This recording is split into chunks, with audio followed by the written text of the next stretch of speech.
Olá, bem-vindos à nossa conversa de hoje. A gente vai explorar juntos alguns trechos do livro Pare e Pense, do Josualdo Santos. É um material, assim, com um tom bem próximo, sabe? Quase um bate-papo, cheio de reflexões que tocam em pontos bem familiares pra gente. Sim, é uma escrita bem íntima mesmo. Exato. E a nossa ideia aqui é mergulhar um pouco nessas palavras, tentar extrair as ideias principais sobre como a gente navega essa vida moderna, né? As lutas internas, essa busca por autoconhecimento. Isso. A missão é buscar um pouco mais de clareza, talvez, quem sabe, um certo alívio que vem com a reflexão. Com certeza. E para começar, para dar o tom, tem uma ideia que o autor joga logo de cara que me marcou muito.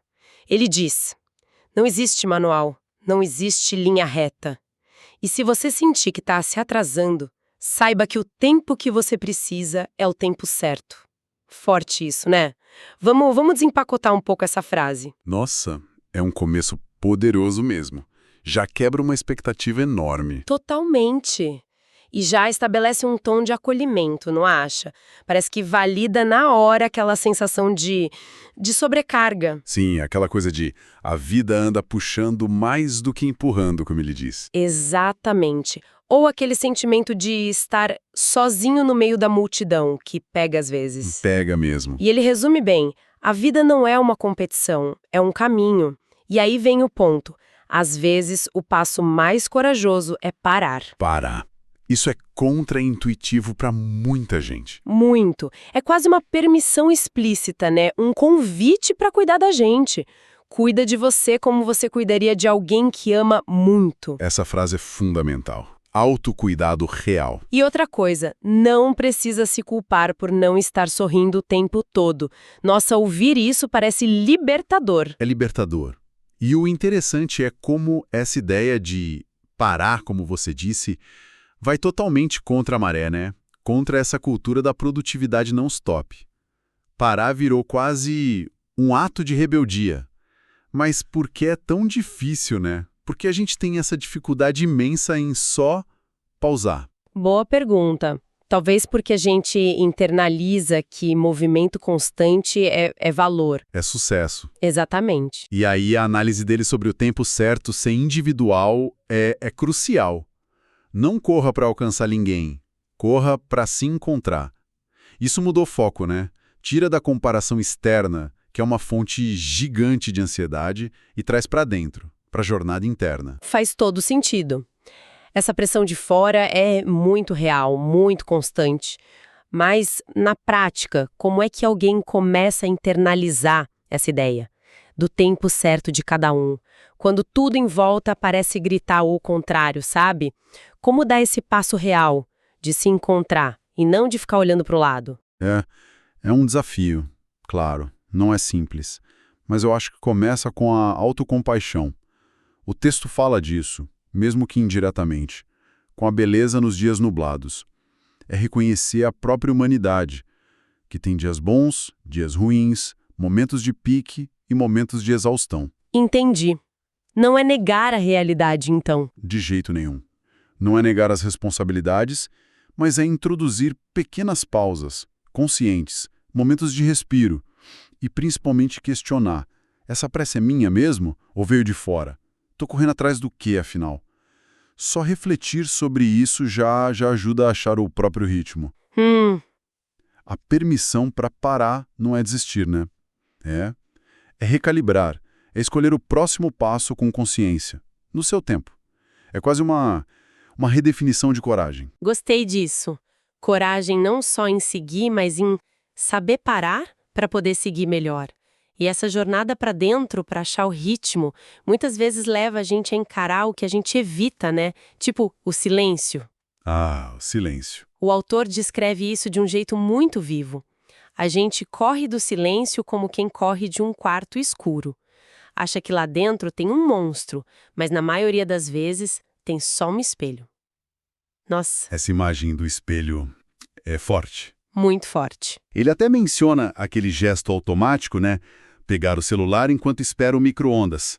Preencher cada segundinho de vazio. Essa fuga do silêncio diz muito sobre nós. O silêncio em si não cria nada, mas ele amplifica o que já está lá dentro.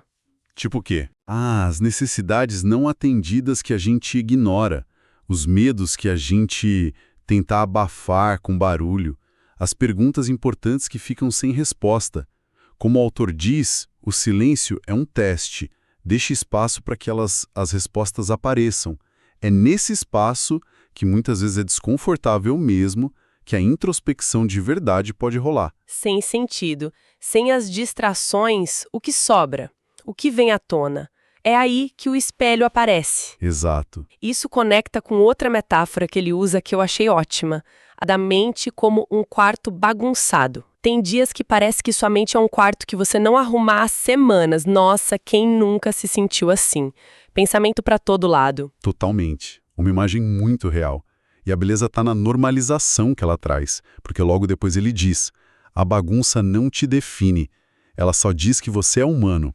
Isso é um alívio, né? É um alívio imenso, porque a gente vive cercado de versões editadas da vida dos outros, né? Especialmente em rede social. Exato. Ninguém posta a foto da bagunça. E aí a gente compara o nosso caos interno, que é real, com a fachada arrumadinha dos outros. E se sente inadequada, frustrada. É a receita para isso. Então, aceitar a bagunça como parte do pacote de ser humano já é o primeiro passo. Tá, mas e como lidar com essa bagunça sem ficar paralisada? Aquela sensação de nem sei por onde começar. Pode ser desesperadora. Pode mesmo, mas a sugestão do texto é bem prática e bem gentil também. Escolhe um canto, arruma ele, depois outro. Não precisa arrumar tudo de uma vez. Começa pequeno. Uma gaveta, um pensamento específico, uma emoção que está pegando. Pequenos passos. Reconhecer um padrãozinho, lidar com o medo por vez. É um processo gradual, não é mágica. E isso vale tanto para o caos mental quanto para as tarefas de fora que sobrecarregam a gente. Passos pequenos e constantes são mais sustentáveis, né? Do que aqueles arranques gigantes que depois deixam a gente exausta. É sobre progresso, não sobre perfeição. Progresso, não perfeição. Anotado. Falando em sobrecarga, isso me leva a outro ponto que o autor toca. Essa nossa fixação cultural nos grandes marcos. Ah, sim. A formatura, o casamento, o emprego dos sonhos. Isso, a grande viagem. Parece que a gente vive numa eterna sala de espera para o próximo grande evento, né? Ele diz, a gente corre atrás desses momentos grandes como se todo o resto fosse só um aquecimento. É o tal viver em modo espera. A gente hipoteca a felicidade do agora em nome de um futuro idealizado que talvez nem chegue do jeito que a gente imagina. Exatamente. E enquanto isso, a vida real, aquela feita das pequenas coisas, vai acontecendo e a gente nem vê. E o paradoxo, né? Como o texto aponta tão bem, as memórias que realmente ficam, que aquecem a alma, que a gente lembra com carinho depois, raramente são os diplomas na parede. São o cheiro do café logo cedo, a luz do sol na janela, a risada de um amigo. Os detalhes Sensoriais, emocionais do dia a dia. É deles que a gente vai sentir falta. E quando essa desconexão com o presente fica muito grande, pode vir aquela sensação de vazio, né? De falta de sentido. Ele descreve como estar num quarto cinza esperando alguém acender a luz. Uma sensação pesada essa. Muito. Falta cor, falta propósito. Como que o autor sugere lidar com isso? Olha, acho que a chave está em duas ideias que ele traz.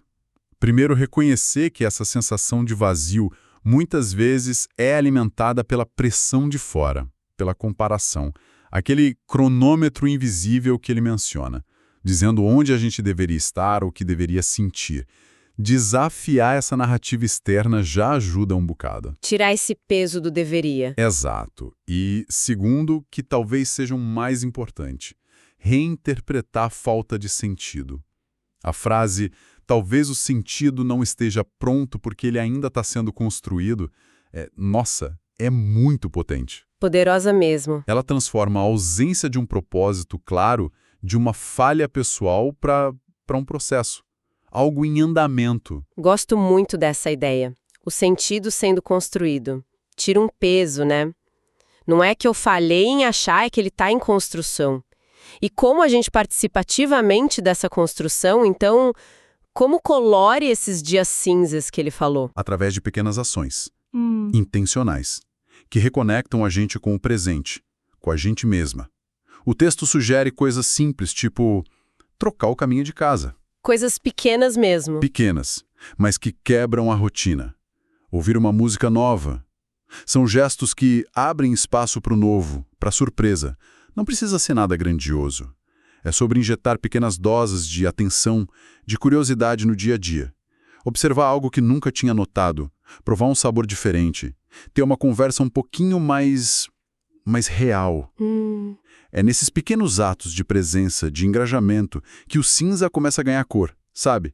E o sentido vai sendo tecido, fio a fio. Faz muito sentido. É uma construção mais orgânica, não uma busca desesperada. E parte dessa construção deve envolver aprender a ouvir algo que a gente ignora tanto, né? A nossa voz interior. Ah, essa voz. O autor descreve de um jeito interessante. É mais como um sussurro. E ainda assim parece mais forte que todo o barulho de fora.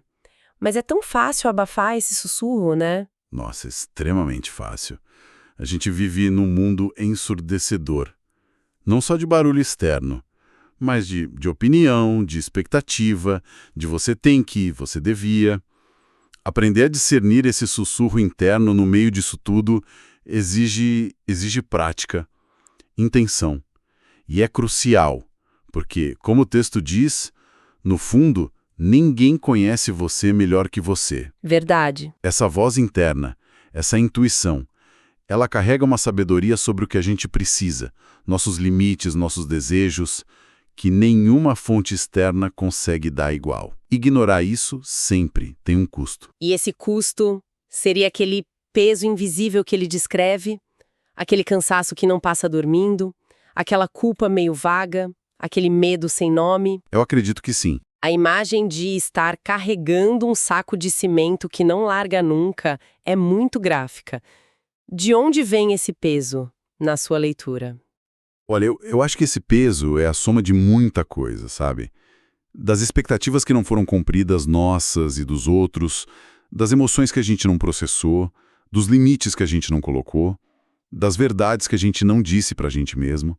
É o peso de tentar ser quem a gente não é, de carregar o que não é nosso, de ignorar o tal sussurro interior. Entendi. E como aliviar isso? O texto sugere que o alívio começa quando esse peso deixa de ser segredo.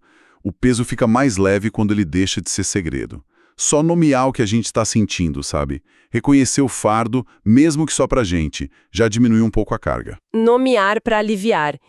E às vezes esse peso fica tão insuportável que chega ao ponto de ruptura, né? Aquele dia em que você segura e de repente não segura mais. O famoso chegar no limite. Exato. E a gente costuma ver isso como fracasso, como fraqueza. Mas o texto parece olhar diferente para isso. Sim, essa é uma das partes que eu acho mais transformadoras. O dia de não aguentar mais não é necessariamente o fim. Pode ser um começo. Quando a gente não aguentar mais, a gente muda. E ele completa. Às vezes, quebrar é o primeiro passo para se reconstruir. É um ponto de virada, forçado talvez, mas ainda assim um ponto de virada. Quebrar para reconstruir. É um momento em que a necessidade de mudar fica inegável. Pode ser doloroso, claro, assustador, mas também tem um potencial enorme ali para reavaliar, para redirecionar, para construir algo mais autêntico, mais sustentável para a gente. É reconhecer que do jeito que estava, simplesmente não dava mais. Essa ideia de reconstrução me leva para o último bloco de temas que eu queria explorar com você. É tempo, permanência e autossuficiência. A gente costuma associar coragem com grandes mudanças, com ir embora, né? Mas o autor provoca, e se a sua coragem estiver em ficar? O que você acha que significa essa coragem de ficar? É uma pergunta excelente e desafia essa narrativa comum de que a solução para o desconforto é sempre fugir, ir embora. Ficar, nesse contexto que o texto parece trazer, não é sobre se acomodar passivamente. Não é resignação. É sobre ter a coragem de encarar o desconforto, a dificuldade, a incerteza, sem fugir. Encarar em vez de fugir. Exato. É escolher trabalhar através do problema, em vez de só evitá-lo. Pode ser ficar numa relação para tentar reconstruir, ficar no emprego enquanto busca clareza, ou simplesmente ficar consigo mesma nos momentos difíceis, sem se abandonar. É uma forma de coragem mais silenciosa, talvez, mas não menos poderosa. E isso deve exigir paciência, imagino. Ele também fala que tem respostas que só o tempo vai dar. Mas como diferenciar essa paciência que é necessária da simples inércia, da passividade? Boa distinção. Acho que a diferença fundamental está na atitude interna. A paciência que o texto valoriza não é uma espera passiva, de braços cruzados esperando acontecer. É como ele mesmo diz, continuar caminhando mesmo sem ver a linha de chegada. É perseverança ativa. É confiar no processo, é fazer o que pode ser feito hoje, mesmo que o resultado final ainda não esteja claro. Entendi. Manter o movimento mesmo sem ver o fim. Resolução. A inércia não. A inércia é a ausência de movimento interno e externo. É a desistência disfarçada de espera. Faz sentido. E essa jornada de ter paciência ativa, muitas vezes coincide com aquele momento da vida que a gente percebe que a rede de segurança externa diminuiu, né? Que não tem mais quem segure sua mão. A vida adulta chegando com tudo. Exato. A responsabilidade fica muito mais nossa. Como que o texto aborda essa transição para a autossuficiência? Ele aborda de um jeito muito bonito, eu acho, e prático.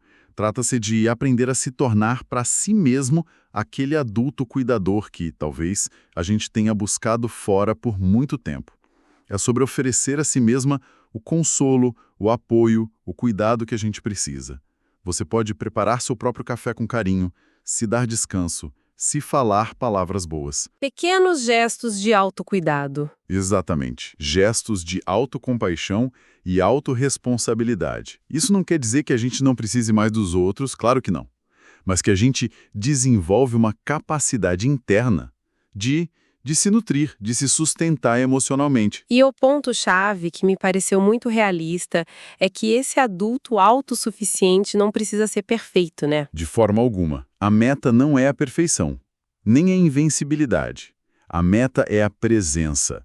Ser um adulto não perfeito, não invencível, mas presente. Presente para as próprias necessidades, para as emoções, dores, alegrias. Presente para si mesma. É essa presença constante, essa disposição para se acolher, para cuidar de si com todas as imperfeições, que constitui a verdadeira força, a base da autossuficiência madura. Olhando para trás, para tudo que a gente conversou, a grande mensagem que fica desses textos do Josival dos Santos parece ser uma permissão muito profunda, muito gentil para a gente ser humano. Uma permissão para ser imperfeito. Sim, para sentir o peso das coisas, para ousar, parar nesse mundo doido e acelerado, para dar ouvidos àquele sussurro interno e, acima de tudo, para encontrar valor na jornada, sabe? No processo, não só nos grandes troféus lá na frente. É como se ele dissesse o tempo todo, nas entrelinhas, você não está sozinho nisso. Exatamente.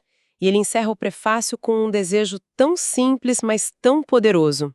Eu torço para que, de algum jeito, você encontre leveza. E pegando esse gancho da leveza, talvez um pensamento para a gente levar dessa nossa exploração seja justamente questionar o que significa leveza, né?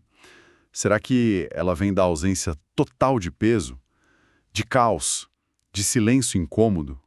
Ou será que a verdadeira leveza, a força genuína, mora na nossa capacidade de aprender a conviver com tudo isso? Interessante. Em reconhecer o caos interno, o peso emocional, o silêncio que revela não como inimigos que a gente tem que eliminar, mas como partes da nossa experiência, que é complexa, que é rica. Talvez a resistência mais potente nesse mundo que exige tanto barulho e movimento para fora seja cultivar essa presença interna. Essa valorização silenciosa do agora, das pequenas coisas, aprendendo a carregar nossos fardos, não com resignação, mas com consciência, com autocompaixão. Dançar com o peso, talvez. Exato, talvez a leveza esteja justamente aí, na forma como a gente aprende a dançar com peso.